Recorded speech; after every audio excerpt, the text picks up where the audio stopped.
Você já parou para pensar qual pode ser o maior teste da seleção brasileira antes da próxima Copa do Mundo? E se esse teste vier justamente contra uma das seleções mais fortes do futebol mundial? Pois é exatamente isso que está prestes a acontecer. O Brasil vai enfrentar a França em um amistoso que promete ser muito mais do que apenas um jogo preparatório. Na prática, esse confronto pode revelar o verdadeiro nível da equipe brasileira antes do Mundial e mostrar quais são os pontos fortes e principalmente as fragilidades do time comandado por Carlo Ancelotti.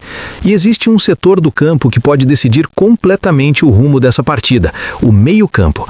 Se o Brasil quiser competir de igual para igual com a poderosa seleção francesa, o setor de meio-campo terá que funcionar quase com perfeição. No vídeo de hoje, vamos analisar quais podem ser as principais estratégias do Brasil para enfrentar a França e como a seleção pode usar o meio-campo para equilibrar o confronto contra um dos adversários mais difíceis do futebol mundial. Antes de continuar, se você é novo aqui no canal, não esqueça de se inscrever e ativar o sino das notificações para não perder nenhuma análise de futebol. Agora sim, vamos mergulhar nesse duelo que promete ser um dos mais interessantes da preparação para a Copa do Mundo. Enfrentar a França tão perto do Mundial pode ser uma oportunidade perfeita para o Brasil medir forças com um adversário de elite, testar o elenco e ajustar a equipe para desafios ainda maiores. No entanto, nem tudo são boas notícias para a seleção brasileira. Mais uma vez, o fantasma das lesões aparece como um grande problema para o Brasil. A equipe não terá o elenco completo disponível e a lista de jogadores machucados pode até aumentar nos próximos dias. O técnico Carlo Ancelotti deve anunciar oficialmente a convocação da seleção brasileira no dia 16 de março para os amistosos contra França e Croácia. E até lá, ainda existe preocupação com a condição física de alguns atletas importantes. Um dos principais desfalques é Bruno Guimarães, que vinha sendo um dos jogadores mais consistentes da seleção sob o comando de Ancelotti.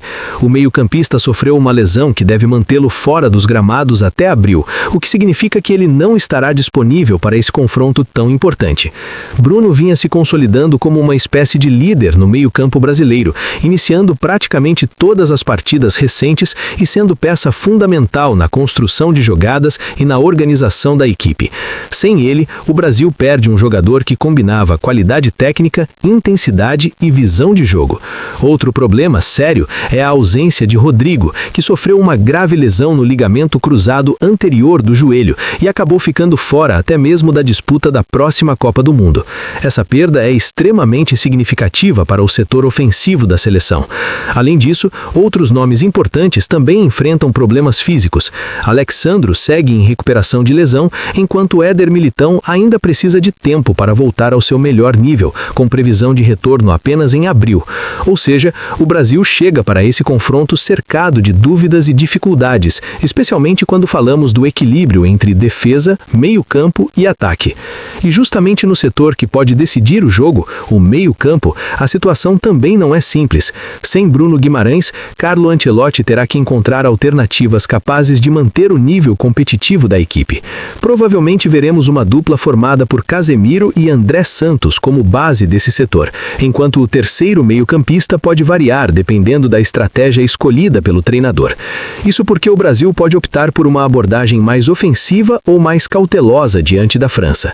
Se a ideia for jogar de maneira mais defensiva, um nome como Ederson pode ganhar espaço para reforçar a marcação e dar mais equilíbrio ao time. Por outro lado, se Ancelotti quiser uma equipe mais ofensiva e criativa, jogadores como Lucas Paquetá ou até o próprio André Santos podem atuar em uma função mais avançada no meio-campo. Mas para entender melhor qual pode ser a estratégia do Brasil, também é importante analisar como está estruturado atualmente o meio-campo da seleção francesa. Durante muitos anos, a França teve um dos setores mais dominantes do futebol mundial. Basta lembrar do time campeão da Copa do Mundo de 2018, que contava com nomes como Paul Pogba e N'Golo Kanté controlando o meio-campo. Na Copa do Mundo de 2022, Antoine Griezmann também desempenhou um papel fundamental como líder criativo da equipe. Porém, com o passar do tempo, o cenário mudou bastante. Griezmann se aposentou da seleção e a França passou por uma renovação significativa nesse setor do campo. Atualmente, o meio-campo francês conta com jogadores talentosos como Aurélien Tchouaméni, Eduardo Camavinga, Adrien Rabiot, Warren Zaïre-Emery e Khéphren Thuram. É um grupo jovem, técnico e cheio de energia, mas que ainda não possui exatamente o mesmo nível de experiência das gerações anteriores, e é justamente aí que o Brasil pode encontrar algumas oportunidades estratégicas. A primeira tática fundamental para o Brasil nesse confronto é aumentar a superioridade numérica no meio-campo. Existe uma frase muito famosa no futebol que diz que quantidade também pode gerar qualidade.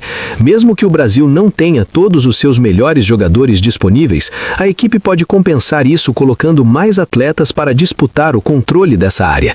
Um esquema 4-3-3 pode ser a escolha ideal para isso. Nesse sistema, Casemiro atuaria como volante mais recuado, enquanto André Santos e Lucas Paquetá teriam funções de apoio tanto na defesa quanto na construção ofensiva. Essa estrutura de passes poderia criar triângulos no meio-campo e assim manter a posse de bola e escapar da pressão adversária. Além disso, enfrentar o meio-campo francês com 3 jogadores contra 2 pode dar ao Brasil uma vantagem estratégica importante. Isso acontece porque a França costuma utilizar um sistema de duplo pivô, normalmente formado por Tchouaméni e Camavinga. Se o Brasil conseguir colocar 3 jogadores pressionando essa dupla, pode ganhar mais controle da posse de bola e limitar a capacidade da França de organizar ataques desde trás. A segunda tática essencial para o Brasil é cortar a linha de abastecimento do ataque francês. Não é segredo para ninguém que a França possui um dos ataques mais perigosos do futebol mundial. Jogadores como Kylian Mbappé, Ousmane Dembélé e Désiré Doué são extremamente rápidos, criativos e capazes de decidir partidas em poucos segundos. No entanto, mesmo os melhores atacantes do mundo dependem de bons passes para receber a bola em condições favoráveis. Se o meio-campo brasileiro conseguir bloquear os passes que chegam até esses jogadores, o poder ofensivo da França pode cair drasticamente. Em vez de receber a bola em velocidade ou em posições perigosas, os atacantes franceses ficariam isolados e obrigados a recuar para participar da construção das jogadas. Casemiro e Paquetá, ou Casemiro e André Santos, terão papel fundamental nesse aspecto. Eles precisarão interceptar passes, bloquear linhas de passe e dificultar as conexões entre o meio-campo francês e o trio ofensivo. A terceira estratégia envolve o controle da posse de bola, algo que pode ser decisivo nesse confronto. Se a França dominar a posse de bola, o Brasil terá enormes dificuldades para impor seu jogo. Os franceses poderão controlar o ritmo da partida, aumentar a pressão ofensiva e criar mais oportunidades de gol. Por isso, o Brasil precisa valorizar cada posse de bola, construir jogadas com paciência e evitar perdas desnecessárias no meio-campo. Uma possível forma de fazer isso é iniciar a construção desde os zagueiros, passando por Casemiro e avançando gradualmente até chegar aos jogadores de ataque. Essa circulação de bola pode atrair a pressão da França e abrir espaços nas costas da defesa adversária. E quando esses espaços surgirem, o Brasil terá jogadores perfeitos para explorá-los. Vinícius Júnior e Rafinha estão entre os pontas mais rápidos e perigosos do futebol mundial, especialmente quando recebem passes em profundidade ou bolas longas nas costas da defesa. Se o meio-campo brasileiro conseguir encontrar esses passes no momento certo, a equipe pode transformar rapidamente uma situação defensiva em um contra-ataque devastador. A quarta estratégia envolve pressionar especificamente Eduardo Camavinga. Apesar de ser um jogador extremamente talentoso e versátil, Camavinga às vezes comete erros quando é pressionado intensamente. Em algumas partidas pelo Real Madrid, já vimos o meio-campista cometer passes errados em situações de pressão alta, o que acabou resultando em oportunidades perigosas para os adversários. O Brasil pode explorar justamente esse ponto. Jogadores como Paquetá ou André Santos podem pressionar Camavinga de forma constante, tentando forçar erros e recuperar a bola em zonas perigosas do campo. Além disso, o Brasil pode usar um sistema de marcação em zona para limitar os movimentos de Camavinga, formando pequenos triângulos de pressão ao redor dele e reduzindo suas opções de passe. Essa abordagem pode quebrar o ritmo do meio-campo francês e dificultar a conexão entre defesa e ataque. E por fim, existe um fator psicológico e estratégico que não pode ser ignorado: a diferença entre juventude e experiência. O meio-campo da França é extremamente talentoso, mas também bastante jovem.